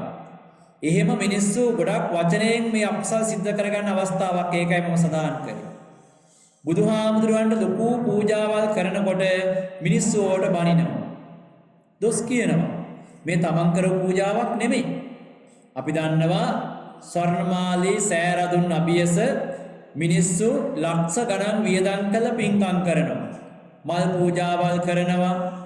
පළතුරු පූජාවල්, කිරිපිඩු පූජා විවිධාකාරයෙන් සිද්ධ කරනවා. එච්චර ඕනේ මේ ගමේ පන්සලේ පින්කම් කරනවනේ මිනිස්සු. චෛත්‍යයට දාගැබට පහන් පූජාවල් කොච්චර කරනවද? කරනකොට මේවා මිනිස්සු විවේචනය කරනවා. ඒ තමන් වියදම් කළා නෙමෙයි. අනේ මේ මිනිස්සුන්ට පිස්සු මේ මොනවටද මේ වියදම් කරන්නේ? මෙච්චර මේ බුදුහාමුදුරන්ට ඔච්චර පූජාවල් තියන්න ඕනද? කිරිපිඩු ඔච්චර පූජා කරන්න ඕනද? ඔච්චර පළතුරු පූජා කරන්න ඕනද? ඕවා පිළිකාරෝහණට දෙන්න, ඕවා නැති බැරි කෙනෙකුට දෙන්න, ඕවා ඉස්පිරිතාලයකට දෙන්න, ලෙඩෙකුට දෙන්න, ඔහොම කියනවා. දැන් එහෙම කියනකොට ඒ මිනිස්සු අවබෝධ කරගෙන නැහැ බුදුහාමුදුරන්ට කරන පූජාවයි ලෙඩුන්ට කරන පූජාවයි පරිත්‍යාගයයි දෙකක් කියලා. අර බුදුහාමුදුරන්ට කරන පූජාව සමාන කරන්නේ ඕක ලෙඩෙකුට දුන්න නම් හරි කියලා. නිකමට හිතන්නකො මිනිස්සු මුඛවාඩම් බැඳගෙන ඔළුවට මේ ආවරණ දාගෙන කතා බහ කරන්නේ නැතුව කිරිපිඩු ටික සකස් කරලා මහා බොහොම ශ්‍රද්ධාවෙන් ඒක හිස උඩ තියාගෙන මුතු කුඩ අල්ලලා ගෙනල්ලා පූජා කරන එකයි ඉස්පිරිතාල ලෙඩෙකුට ගෙහින් දෙන කෑම පාර්සලයයි එකක්ද දෙකක්ද? මිනිස්සු මේක එකක් කියලානේ හිතාගෙන ඉන්නේ. ඒමයි හිතාගෙන ඉන්නේ. අපි කොච්චර අන්ධ භක්තියකින් අන්ධව වැඩ කරනවද? බුදුහාමුදුරුවෝ දාන පාරමිතා පුරපු එකේ ආනිසංස වර්තමානයේ තුන්වහන්සේට ලැබෙනවා. අපි සමහර වෙලාවට හිතන මේ ලංකාවේ තමයි ලොකුවට පූජාවල් කරන්න කියලා නෑ. තායිවානය වගේ රටක් ගත්තම ඊට පස්සේ තායිලන්තය, මැලේසියාව, චීනය ඒ රටවල් ගත්තම එක උදෑසනකට පළතුරු ටොන් ගණනක් බුදුහාමුදුරන්ට පූජා කරනවා. බුදුහාමුදුරන්ට පූජා කරන්න කියලා වෙනමම වගා කරන පළතුරු වතු තියෙනවා. මේ බුදුහාමුදුරන්ට කරන්න පූජා කරන්නයි මේව හදන්නේ කියලා. ඒ බුදුහාමුදුරන්ට ශ්‍රද්ධාවෙන් කරන දේවල්. දැන් එතකොට අපි ඒවා සමාන කරන්න යනවා සාමාන්‍ය මිනිස්සු එක්ක. දැන් සමහර වෙලාවට අපේ හාමුදුරු කෙනෙක් ගැනත් මිනිස්සු එහෙම කියනවනේ. හාමුදුරුවෝ මොනවා හරි දෙයක් ඉක්මනින් වැඩම කළොත් කේන්ති අරගෙන කාට හරි දොස් කිව්වොත් අනේ බුදුහාමුදුරට කොහොම කළේ නෑ කියනවා. ඉතින් බුදුහාමුදුරුවෝයි හාමුදුරුවෝයි කියන්නේ දෙයියනේ දෙන්නෙක් නේ. මේ පෘථග්ජන මිනිස්සෙක් නේ. දැන් අපි ඔය වැඩ කරනකොට දහම් පාසලේදී සාමාන්‍ය වැඩ කරද්දී කේන්ති යනවා, මිනිස්සුන්ට දොස් කියනවා, බයිනවා. ඒ පෘථග්ජන ස්වභාවය. දැන් එතකොට ඒ හාමුදුරුවෝ සමාන කරන බුදුහාරයන් කාලේ ඔහොම කළේ නෑ කියනවා. බුදුහාමුදුරුවෝ ඔහොම කළේ නෑ කියනවා. බුදුහාමුදුරුවෝ කේන්ති ගත්තේ නෑ කියනවා. ඉතින් බුදුහාමුදුරුවෝයි හාමුදුරුවෝයි කියන්නේ අහස්සට පොළව නෙවෙයි අපිට හිතා ගන්න බෑ කොච්චර දුරද කියලා. දැන් එතකොට ඒ ඔක්කොම වචනයෙන් සිදු කරගන්න අකුසල. ඒ නිසා හැම වෙලාවකම ධර්මයට සමීප වෙනවා කියන්නේ පින්වතුනි බුද්ධිමත්ව හිතන්න. බුදුහාමුදුරන්ගේ ධර්මය බුද්ධිමතුන්ට, අඥානයින්ට, නුවණ අඩු අයට නෙමෙයි දේශනා කළේ. බුද්ධිමත්ව හිතන පිරිසකට. අද මම මේ දේශනා කරපු දේශනාව ඔබ තව වරක් මේ දේශනාව ඇහුවොත් තව ඔබට අවබෝධ වෙනවා. මේ ධම්මපදයේ තියෙන ගාථාව වගේ. දැන් ඔන්න දැන් තමයි මම මේ ගාථාවේ අදහස ඔබට ප්‍රකාශ කරන්නේ.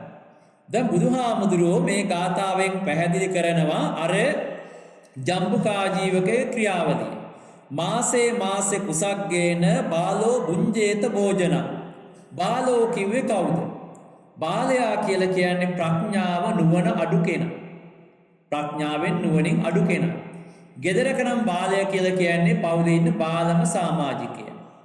බාලම කෙනා. හැබැයි මේ ධර්මයට අනුව බාලෝ කියලා කියන්නේ බාලයා කියලා කියන්නේ ප්‍රඥාව නුවණ අඩු කෙනා. බාලෝ බුංජේත භෝජනං කියනවා මාසේ මාසේ කුසග්ගේන. මාසයක් පාසා කුසග්ගේන කියලා කියන්නේ අර තනකොළ ගහක තනකොෙන්දකින් ආහාර ටිකක් අරගෙන බුංජේත භෝජනං ඒක අනුභව කළා. දැන් අර ජම්බුකාජීවකය කරපු ක්‍රියාවලිය මේ කියන්නේ. නසෝ සංකත ධම්මානං කලං නාග්ගති සෝලසි. සංකත ධම්මානං කියන්නේ මොනවද?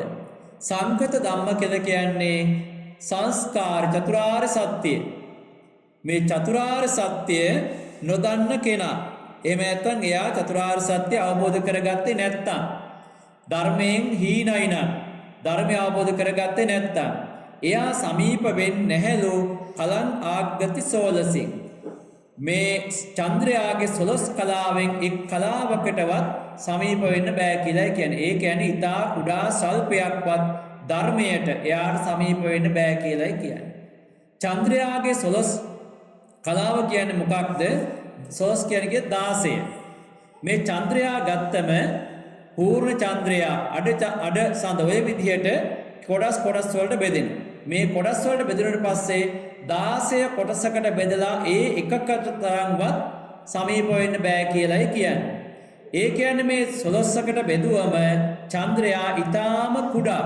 අපි කියන්නේ නිකන් මේ අර දෑකැත්තකටත් වඩා හීන් තීරුවක් වගේ තමයි දකින්න තියෙන්නේ. අන්න ඒ තරම්වත් මෙයාගේ බුද්ධිය එහෙම නැත්නම් මේ චතුරාර්ය සත්‍ය ගැන තියෙන අවබෝධය නැහැ කියලායි කියන්නේ.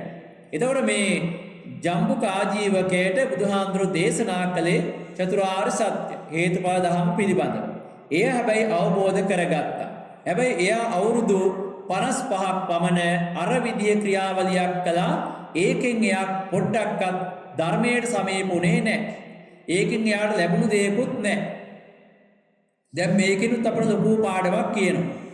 අපි බුදු පූජාවන් පවත්වනවා. දැන් මල් පූජාවල් කරනවා. පහන් පූජාවල් කරනවා. ඒ මල් පූජාව කළාම එතනත් අර මේ චතුරාර්ය සත්‍ය තියෙන්න ඕන. හේතුඵල ධර්ම එතෙන්ට අනුගත වෙන්න ඕන. හේතුඵල ධර්ම අනුගත වුණේ නැත්නම් ඒක නිවැරදි පූජාවක් වෙන්නේ නැහැ. දැන් මල් පූජ කරන ගාතාවක් තියෙනවනේ. පූජේමි බුද්ධං කුසුමේන නේන පුඤ්ඤේන මේතෙන් ලබායි මොක්කං උප්පම් මිලායාති යතයිදම් කායෝ තථායාති විනාශා. දැන් ඔන්න ඔය ගාථාවේ නිකම්ම ගාථාව කිව්වට බෑ. පොඩ්ඩක් හරි ඔකේ අර්ථය දැනගෙන තියෙන්න ඕන. මේ මල් මිලාන වෙලා වියකිලා පර වෙලා යනවා වගේ අපේ ශරීරය එතෙන්ට යනවා කියන එක. අන්න එතන තමයි චතුරාර්ය සත්‍ය තියෙන්නේ. ඒ එතෙන්ට ගියේ නැත්තම් අපි අර මේ චන්ද්‍රයාගේ සොළොස් කලාවට ගෙන් පොඩ්ඩක්වත් සමීපුන්නේ නැහැ වගේ. හරියට ජම්බුකාජීවකයා අර මාසයක් ගාන කරපු ඒ ක්‍රියාවලිය වගේ. අපි උපන්දා ඉඳලා මැරෙනකම් මල් පූජා කළත් ඒ අර්ථය ඔළුවේ තියාගෙන හිතේ තියාගෙන බුද්ධියෙන් මල් ටික පූජා කළ අපේ ශරීරය ගැන හිතුවේ නැත්තම් ඒ පූජා කිරීමෙන් ප්‍රයෝජනයක් වෙන්නේ නැහැ කියලයි මේතනට අනුව අපිට හිතන්න තියෙන්නේ. ඒ නිසා ඔබ සෑම ක්‍රියාවක්ම මේ පින්කම් කරනකොට බුද්ධියෙන් ඒ පින්කම් සිද්ධ කරන්න ඕන. දැන් සම්බුද්ධ පූජා පවත්වන්නේ ලෞතර බුදුරජාණන් වහන්සේට කරන උත්තම පූජාවක් විදිහට. ඒක බොහොම බුද්ධ ගෞරවයෙන් කරන දෙයක්. එතකොට මල් පහන් පූජා කරනකොට ඒ ටිකම තියෙන්නට ඕන. දැන් ඔබ පහන් පත්තු කළ පූජාව තිබ්බා. දැන් නැවතත් ගිහිල්ලා පහන් වැට ගාවට ගිහිල්ලා බැලුවම ඔබට දකින්න පුළුවන් සමහර පහන් නිවිලා තියෙනවා සම්පූර්ණ තෙල් ටික ඉවර වෙලා. තවත් සමහර පහන් වල තෙල් ඉවරුණාට තිරේ යට කොටස තියෙනවා. තව සමහර ඒවායේ තෙල් ටිකක් නැතුව තිරෙත් නැතුව තියෙන්න පුළුවන්. සමහර ඒවා තිරෙත් තියෙනවා තෙලුත් තියෙනවා හැබැයි පහන නිවිලා. ඔන්න ඔය වගේ මිනිස්සුන්ගේ ආයුෂ ප්‍රමාණයත් ගෙවිලා යන ඔය විදිහට විවිධාකාරයෙන් ඔය හැම දෙයකම බුද්ධිමත්ව හිතන්න යමක් තියෙනවා. අන්න එහෙම බුද්ධිමත්ව හිතුවොත් පමණයි අපට සත්‍ය අවබෝධය, ධර්ම අවබෝධය ලබන්න පුළුවන්කම තිබෙන්නේ. අපි කරන සෑම ක්‍රියාවකම ඒ తত্ত্বය තියෙනවා. ඒක අවබෝධ කරගන්න එක තමයි අපේ චතුරාර්ය සත්‍යයට සමීප වීම කියලා කියන්නේ. එතකොට මේ චතුරාර්ය සත්‍යයට සමීප වීම තුළින් තමයි අපිට සංසාරේ මේ ගමන භව ගමන කෙලවර කරන්න ශක්තිය ලැබෙන්නේ. ඒක ප්‍රතිපත්ති පූජාවට සමීප වීම. ඔබ මේ වෙලාවේදී අන්න ඒ කාරණය මනසේ තැම්පත් කරගන්න ඕන. ඒ වගේම කරන අකුසල් කුසල් කොච්චර ප්‍රබලව ඔබ කරා එනවද, ඔබ පසුපස්ස එනවද කියන කාරණය අවබෝධ කරගන්නට හිතන්නට ඕන. ඒ හිතලා කරන අකුසල් වලින් ඈත් වෙන්නට ඕන. වචනය පරිස්සමට පාවිච්චි කරන්න ඕන කියන කාරණය තමයි අද දවසේ ධර්ම දේශනාවේ මූලික හරය විදිහට අපිට ගන්න පුළුවන්කම තිබෙන්නේ. ඊළඟට අපි බලමු අද මේ ධර්ම දේශනාවේ දායකත්වයේ ලබාගත් කීප දෙනෙක් ඉන්නවා. සම්පත් මහත්මයා, ඒ වගේම දිනේෂ් මහත්මයා, අනෝමා මහත්මිය, මල්ලිකා මහත්මිය, ඒ වගේම චම්පිකා මහත්මිය. මේ කියන දායක පින්වතුන්ගේ අනුග්‍රහයෙන් තමයි අද දවසේ මේ ධර්ම දේශනාව සිද්ධ කරන්නට යෙදුනේ. ධර්ම දේශනාවේ අරමුණු විදිහට මෙහි සඳහන් කරලා තිබෙනවා විහාරස්ථානයේ වැඩ සිටින ගෞරවනීය මහා සංඝරත්නයට නිදුක් නිරෝගී චිරජීවනය ආශිර්වාද කිරීම. ඒ වගේම මේ දායකත්වයේ ලබාගත් පවුල්වල සෑම සිළු දෙනාටම සෙත් ප්‍රාර්ථනා කිරීමත් පින්කමේ අරමුණු විදිහට දක්වලා තිබෙනවා. ඒ වගේම තමයි මේ පවුල්වල යම් කිසි කෙනෙක් අපදුපද්‍රවයන්ගෙන් අසනීප තත්වයන්ගෙන් පෙළෙනවා නම් ඒ සෑම සිළු දෙනාටමත් මේ පින්කමේ ආශිර්වාදය ප්‍රාර්ථනා කිරීම. ඒ වගේම මේ පවුල්වල දුවා දරුවන්ගේ සියලුම අධ්‍යාපන කටයුතු, අධ්‍යයන කටයුතු සාර්ථක කර ගැනීමට, ඒ වගේම වැඩිහිටි උදවිය කරන කියන රැකී ආරක්ෂා ආදිය දිනු පමනු කර ගැනීමට සෙත් ප්‍රාර්ථනා කර ගැනීම පින්කමේ අරමුණු විදිහට දක්වලා තිබෙනවා. ඒ වගේම නමින් මියගිය සියලුම ඥාතීන් සිහිපත් කරලා ඒ අයටත් පින් අනුමෝදන් කරනවා. දැන් මේකේ මම විශේෂත්වයක් දකිනවා. මේ අරමුණු වල මුලින්ම ඔබ සඳහන් කළ තිබෙන්නේ විහාරස්ථානයේ මහා සංඝරත්නයට ආශිර්වාද කිරීම. ඒ ආශිර්වාද කිරීම හරි ප්‍රබලයි. පන්සලේ හාමුදුරුවන්ට පන්සලේ ඉන්න හිටින්න වැඩ සිටින්න හිතෙන විදිහේ පින්කම් අරමුණු තමයි මේවා. ඔබ මේ කරන පින්කමේදී මුලින්ම ඔබට මතක් වුණේ පන්සලේ හාමුදුරුවෝ. උන්වහන්සේ තමයි ඔබට ගමට නායකත්වය දෙන්නේ. උන්වහන්සේ තමයි ඔබට පින්කම් කරගන්න මේ පින්කෙත. පන්සල කියන්නේ කුඹුරක්, පින්කෙතක්. මේ කෙතේ ඔබට පින් ලබා ගන්න සස්‍ය වපුරන්න පුළුවන්, භෝග වපුරන්න පුළුවන්. මේ වපුරන්නේ භෝග. මේ භෝගවල ප්‍රතිඵල ඔබට ලැබෙන්නේ. ඒකට අනුග්‍රහය දක්වන්නේ අපේ පන්සලේ හාමුදුරුවෝ. උන්වහන්සේට තමයි ඔබ මුලින්ම ආශිර්වාද කරන්නේ. උන්වහන්සේට চিරාත් කාලයක් වැඩ සිටින්නට අවශ්‍ය කරන ආයුර ආරෝග්‍ය චිරජීවනය සැලසේවා පොඩි හාමුදුරුවෝ ඇතුළු මහා සංඝරත්නයට ආශිර්වාද කරන සාදුකාරයක් පවත්වන්න. ඒ වගේ මේ සඳහන් කළ තිබෙන ඔබේ පවුල්වල අසනීප තත්වයෙන් ග්‍රහ රක්ෂස්රාදීන් අපදුපද්‍රවයන්ගෙන් පීඩා විඳින ඒ සෑම සිල් දෙනාටම ආශිර්වාද කරනවා. ඉතින් ඒ අනුව උතුම් වූ දල්දා හාමුදුරුවන්ගේ පිහිට ආරක්ෂාව, ජයශ්‍රී මහා බෝධීන් වහන්සේගේ පිහිට ආරක්ෂාව, රැකවරණය සැලසීමෙන් ඒ සෑම සිළු දෙනාටමත් ආයුර ආරෝග්‍ය චිරජීවනය සැලසේවා. ඒ වගේම ඔබ කරන කියන රැකී ආරක්ෂා ආදිය දියුණු පවුණු භාවයට පත් වේවා. ඒ වගේම දරුවන්ගේ අධ්‍යයන කටයුතු සාර්ථකමත් කර ගැනීමට තුන්වන්ගේ ආශිර්වාදය සැලසේවා කියලා සාදු කියලා ප්‍රාර්ථනා කරන්න. අවසාන වශයෙන් නමින් මියගිය සිළුම ඥාති මිත්‍රාදීන්ට මේ පුණ්‍ය ශක්තිය අනුමෝදන් වේවා. විශේෂයෙන් මේ විහාරස්ථානයේ දායකත්වයේ ලබාගෙන සිට මිය පරලොව ගිය කැපකරු දායක පින්වතුන්ට ඒ වගේම ඔබේ පවුල්වල නවින් මියගිය සෑම සියලු දෙනාටම මේ පුණ්‍ය ශක්තිය අනුමෝදන් වේවා. ඒ අයගේ පරලොව ජීවිත සුඛිත මුදිත කර ගනිත්වා කියන උදාර බලාපොරොත්තුවෙන් සාදුකාරයක් පවත්වනවා. අවසාන වශයෙන් දෙවියන්ටත් මළගිය ඥාතීන්ටත් ඔබ අප සෑම දෙනාටමත් මේ පින් එකාකාරව පිහිටීමෙන් උතුම් වූ නිවන් සැප පිණිසම මේ පින් හේතු වේවා වාසනාව වේවා කියලා සාදු කියලා ප්‍රාර්ථනා කරා.